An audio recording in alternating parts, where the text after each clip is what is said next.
I was 17 years old, junior in high school. Was forced to read, one by T.S. Eliot called The Love Song of J. Alfred Prufrock, which I distinctly remember thinking was stupid and pretentious and stupid. And it's mostly because I was kind of an idiot. That poem, like, it did weird things in my life, and it was unexpected because I really did dislike it the first time I read it. But somehow T.S. Eliot became this enormous emphasis of my studies as an undergraduate, and I just fell in love with all of his poems. I just delved into his work. And the reason I think that poem was so influential, and it's honestly not even my favorite T.S. Eliot poem, it's just the one that created in me a love for Eliot. And I think the reason that it did that is because my first reaction to it was so foolish. My first reaction to it was so immature.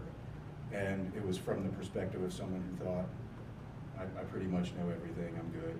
And I read this poem and I thought I got it, and everything was expected, everything was what a 17-year-old would expect it to be. And somehow I just got back into his stuff. A lit class in college or something. I don't even remember when it was, but it would have been early on in college. I was sort of forced back into his stuff, and for some reason, the year or two between my first and second impressions of Eliot had completely changed my mind and my understanding of how things work. And that's what I loved about this poem, is with Eliot, with most of his stuff, when you think you get it, you're probably wrong. And there's a certain level of humility, and maybe even humiliation, that can come along with that. And the more I study Prufrock or The Hollow Man or The Wasteland or any of these poems that I've been coming back to over and over and over again for 10, 15, 20 years now, the more I read his stuff, the more I understand, and the more I understand opens the door to all that stuff that I didn't know.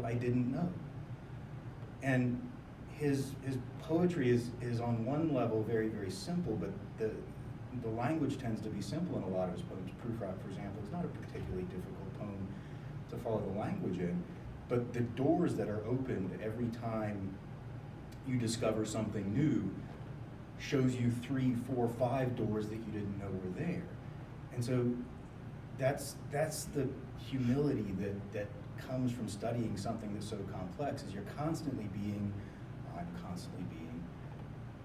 confronted with my own ignorance about certain things. And that poem and Eliot's poetry really formed a significant understanding in my life about how education happens and how to pursue education. We don't learn when we already know everything. We learn when we screw up. We learn when we find things that we don't understand, that we can't comprehend. And that's what I love about Prufrock, that's what I love about Hollow Men, is it keeps showing me, every time I go back to it, it keeps showing me more that I don't understand. And that, I love that. I love